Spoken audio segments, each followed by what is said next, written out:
안녕하세요. 인도 주재원입니다. 얼마 전에 제가 부산에 살고 계신 정대성이라는 분의 18만 원짜리 진공관 키트 조립된 거를 소개를 한번 했는데요. 그 뒤로 많은 분들이 주문을 했다고 들었습니다. 근데 댓글에 정대성 그분이 직접 연락을 달라고 하셔가지고 혹시 실명이 공개가 돼서 좀 불편한 점이 있어서 동영상을 내려달라고 그러시는 건가 해가지고 제가 전화를 해봤거든요. 근데 그랬더니 그분이 오다 많이 받았다고 고맙다고 하시면서 그분이 만드는 다른 진공관 앰프인 300B를 고속 택배로 저한테 선물로 보내주셨어요. 저도 옛날에 앰프를 만들어 가지고 많은 분들한테 선물을 했지만 다른 사람한테서 앰프를 선물 받은 건 처음이어 가지고 되게 기분이 좋았습니다.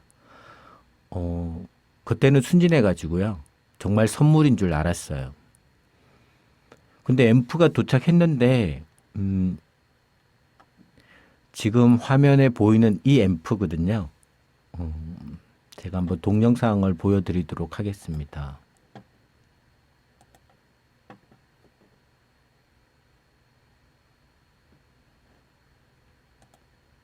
네, 이 앰프를 받았어요.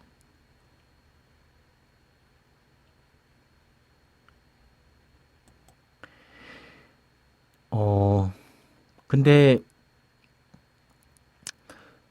내부를 보면 이 300B 뭐 싱글 엔디드 앰프는요. 뭐 자타가 공인하는 꼭 하나쯤은 소장하고 싶은 오디오 파일들의 꿈의 앰프이기도 한데요.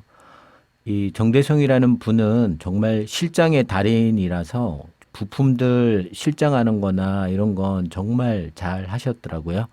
내부를 보니까. 지금 사진 보시면 이게 이제 300B인데 보통 보면 이쪽에 부품들이 막 집결해서 모여가지고 중구난방으로 되는데 이분은 이게 착 이렇게 교통 정리를 하듯이 도시 구획을 하듯이 부품들을 나눠가지고 아주 일목요연하게 깔끔하게 했고요. 그래서 수리나 하시는 분들이 보면 회로도도 쉽게 볼 수 있고 부품 교환도 잘 할 수 있게 정말 잘 해놨습니다. 네, 요건 다른 사진이고요. 네, 그리고 요건 뒷면인데 4옴, 8옴 연결과 입력을 두 개로 해서 이 스위치로 왼쪽, 오른쪽 입력을 선택할 수 있게끔 되어 있고요. 여기는 필름 콘덴서인데 평활 캐파시트의 보충 역할을 하는 그런 거고요. 그다음에 요 부분은 케이스가 씌어져 있지만 출력 트랜스입니다. 네. 근데 제가 이 진공관 앰프를 받아서 청음을 한번 해봤는데 왜 선물이 아닌 줄 알았냐면은 소리가 되게 이상했어요. 300B는 원래 고음, 중음이 찰랑거리고 저음이 잘 안 나와서 뭐 처음에는 아주 산뜻하고 유려하게 들리지만 오래 들으면 약간 음악에서 비린내가 나고요. 그리고 저음을 안 받쳐주기 때문에 계속 사막을 혼자 걸어가는 듯한 그런 느낌이 드는 진공관 앰프라 사실 저는 이 300B는 오래 소장할 수 있는 앰프는 아니다라고 생각을 합니다. 근데 이 앰프를 받아가지고 처음에 들었을 때요. 첫 번째 문제가 일단 험이 있었어요. 그것도 듣는데 심각하게 영향을 줄 정도의 험이 웅 하면서 나는 거여서 이건 상업적으로 판매할 수가 없는 수준이다. 이런 생각을 했고 두 번째는 300B의 전형인 중음과 고음이 다 날아가고 없었어요. 되게 이상했었습니다. 마치 그냥 일반적인 진공관 앰프를 듣는 푸시풀 앰프를 듣는 그런 느낌이었는데 제가 이 진공관 앰프를 밤새도록 한번 들어봤습니다. 왜냐하면 300B는 원래 저음이 나올 수가 없는데 이 앰프는 진짜 저음이 너무 빵빵하게 나왔어요. 마치 6L6이나 KT88 정도의 저음이 막강하게 나왔습니다.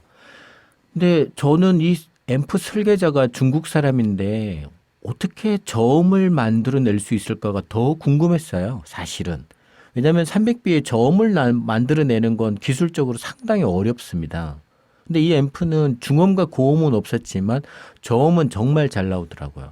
그래서 이 앰프를 제가 홈도 한번 잡고 그리고 없어진 중음과 고음도 좀 살려서 완벽한 앰프를 한번 만들어 보고자 해서 개조를 해봤습니다. 먼저 이 앰프의 회로도를 잠깐 설명을 드리면은요.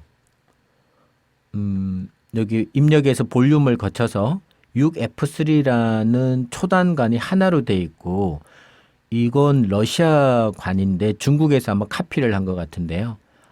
그 쌍삼극관입니다. 근데 하나는 3극이 들어가 있고 뒷단에는 5극이 들어가 있는 아주 독특한 구조이고요. 이 3극 신호가 그리드로 들어와서 1차 증폭한 다음에 150 나노페러 커플링 콘덴스트를 지나서 다시 2차 그리드로 들어가고요. 요거는 5극간이지만 세컨 그리드를 플레이트와 연결을 해놨기 때문에 5극간을 3극 연결을 해서 증폭률을 낮춰놓은 그런 구조이고요. 이 관에서 증폭이 일어나면 다시 220 나노페럿을 통과하고요. 커플링 콘덴스를. 그 다음에 이 15옴은 아마 300B의 발진 방지용 저항으로 붙여놓은 것 같습니다. 그리고 바이아로의 출력관인 300B 그리드로 입력이 되고 여기서 출력 트랜스를 거쳐서 출력이 되는 신호인데요. 일단 300B의 히트 밸런스는 언제나 그 험이 나오는 주요 원인 중에 하나인데 여기서 보시면 이 회로 설계자는 일단은 300B는 교류 히팅이 아니라 직류 히팅을 사용했습니다. RS606이라는 다이오드를 넣어가지고요. 5V짜리 교류를 직류로 만든 다음에 10,000페로짜리 평활 캐파시티를 거쳐서 이쪽에 공급을 하는데 보통 요 부분에 직류 히팅을 하기 때문에 교류 험이 없을 거라고 생각을 해서 이쪽에 47옴을 양단으로 나눈 고정 저항으로 험 밸런스를 대체한 상황이고요. 나머지 이 초단에 있는 히트들은 다 교류 히팅을 했습니다. 근데 회로도는 대충 이렇게 돼 있고 여기 이제 정류관이 두 개가 하나로 묶어져서 나가는 거고요. 이쪽에 10헨리의 초크 코일을 사용했고 그다음에 47 마이크로페럿의 평활 캐파시티와 뒤에 220 마이크로페럿의 평활 캐파시티 두 개를 사용하는 전형적인 파이형 평활 회로고요. 그리고 이 부분에 앞에 암페어 측정을 하는 계기판을 붙여놓고 있습니다. 그러면 이 앰프의 홈이 어디서 오는가? 여러 가지 가능성이 있어서 수정을 해야 되지만 일단 가장 합리적인 의심을 할 수 있는 것은요. 이 앰프 설계자가 직류로 히팅을 하면서 교류는 완전히 없어졌을 것이라고 믿고 이 부분에 고정 저항을 붙여서 험 밸런스를 생략을 했는데요.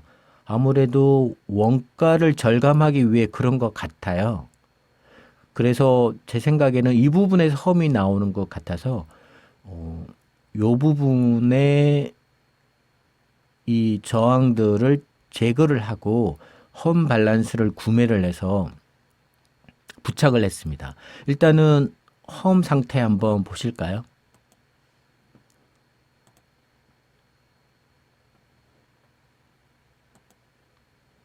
네, 지금 앰프를 열어놓고 험을 듣고 있는데요.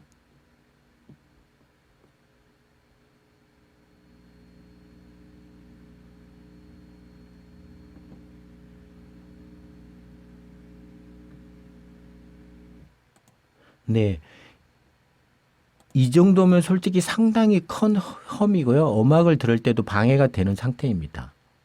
그리고 요거는 이걸 요걸 받았을 때 또 볼륨에도 잡음이 있더라고요.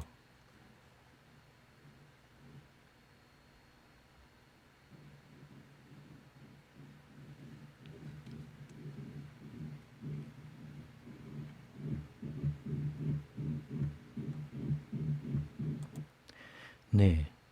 홈 소리가 잘 안 들렸을 것 같아서 다시 한번 들어보겠습니다.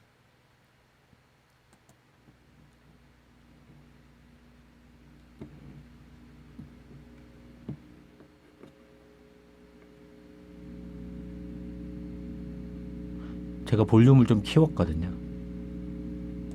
네. 이 정도의 험이 있었어요. 그래가지고 먼저 험을 잡았어야 했었고, 뭐 험을 잡으면 아마 볼륨 잡으면 자동으로 잡힐 것 같았고요. 그리고 두 번째 이 회로도에서 보시면 보통 300p 싱글 엔디드는 NFP를 걸지 않는데 이 설계자는 여기 보시면 NFP에 12K 저항으로서 NFP를 걸어놨습니다. 제 생각에는 이 부분을 가지고 물론 초단과 드라이브 단에서의 어떤 노하우도 있어서 저음을 막강하게 만들 수 있는 부분이 있겠고, 두 번째는 기본적으로 고음을 약간 누르고 저음을 살리기 위해서 NFP를 걸어서 이 초단 여기 이 부분에 넣어주는 요것이 아마 핵심일 것 같고요. 이것 때문에 저음이 많이 나오는데 또한 이 부분 때문에 중음과 고음이 다 없어진 것 같더라고요. 그래서 요 부분에다가 뭐 저음을 죽이는 건 안 되니까 이 NFP를 없애는 건 안 되고 이 기존에 설계되어 있는 NFP를 살리고 대신에 고음과 중음을 살리기 위해서 요 부분을 바이패싱하는 캐파시티를 붙이기로 설계를 바꿨거든요. 그래서 처음에는 0.47 마이크로페르짜리를 붙였는데 발진했었습니다. 그래서 요 부분에 얼마의 용량의 캐파시티를 붙이느냐가 아마 앰프의 설계나 기술자들의 노하우의 일부분이 되거든요. 일단 발진 영상 맨 처음에 0.47을 붙였을 때는 이렇게 앰프가 발진했었어요.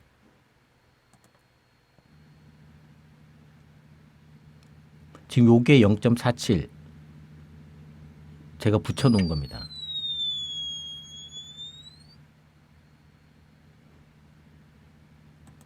네, 이렇게 발진을 하죠.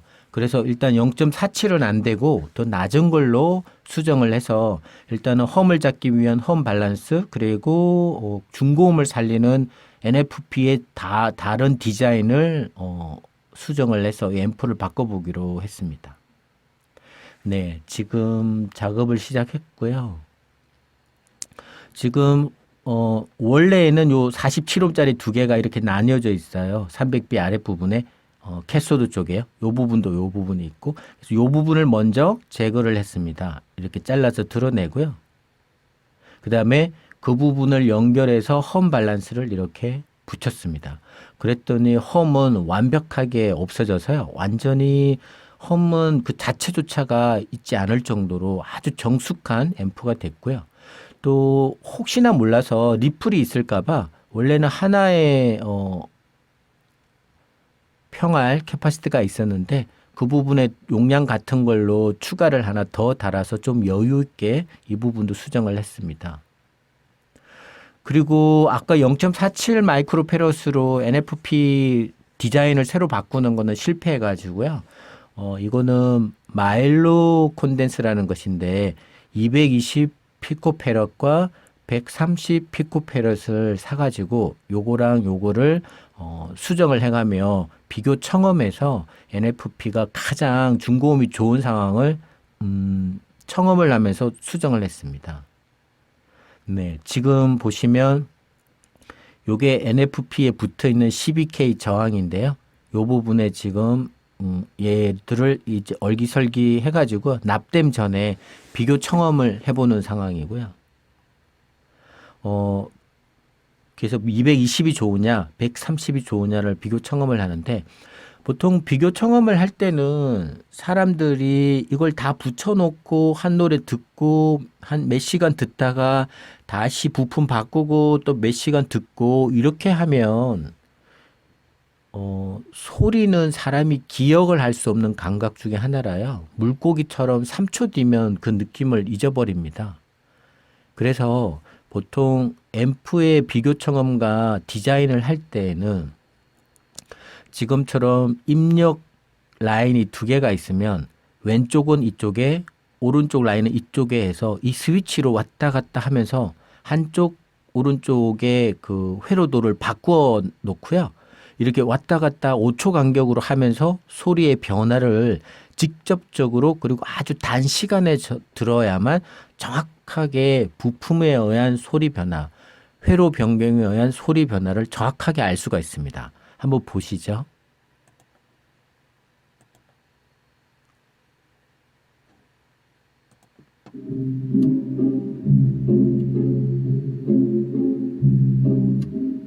반대편 스피커에서 소리가 나오죠? 다시 이쪽 스피커죠? 그러면서 중고음이 올라갔다라는 느낌을 들으실 수가 있죠? 네. 이렇게 비교 청음을 해야만 앰프를 수정할 때 정확하게 할 수가 있습니다.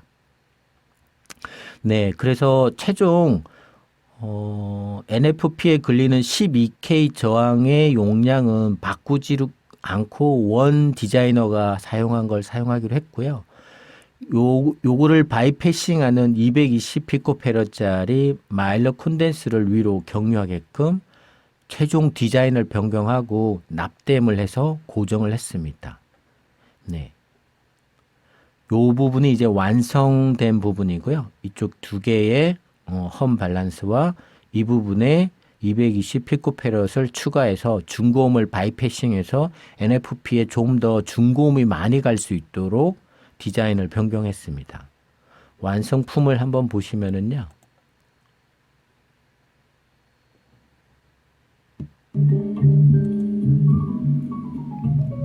네, 이 부분이죠. 수정한 부분. 이 부분. 그리고 험 밸런스.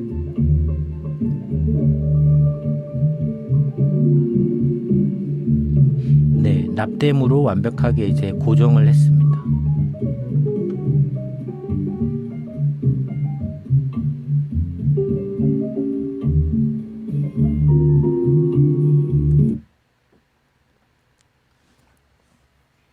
네, 이상 부산의 정대성이라는 분의 300B 앰프를 제가 수정을 하였고요.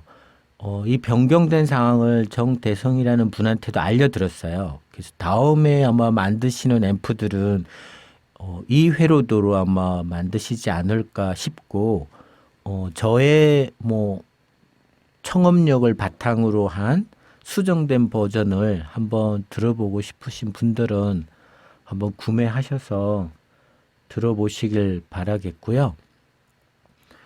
최종 제가 수정한 이 앰프의 청음을 한번 해보겠습니다. 자, 그러면 70만 원짜리 300B 부산에 계신 정대성 분의 300B 진공관 앰프 수정본 한번 들어보실까요? 자, 준비가 됐나요?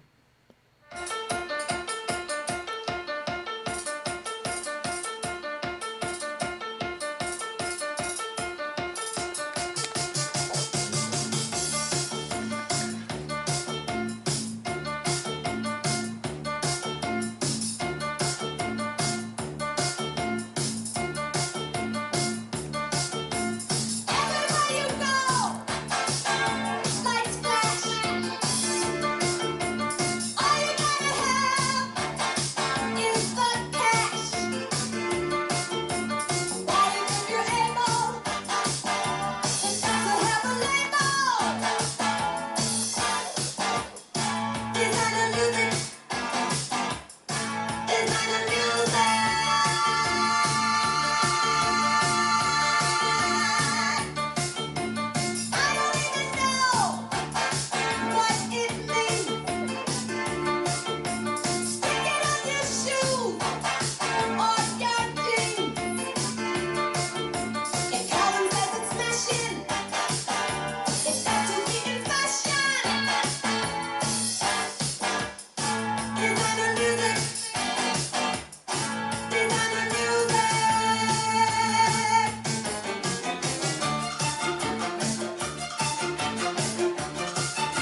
한동준의 팬팝스 2부가 시작됐습니다. 2부 첫 곡은 디자이너 뮤직 립싱크의 노래였습니다.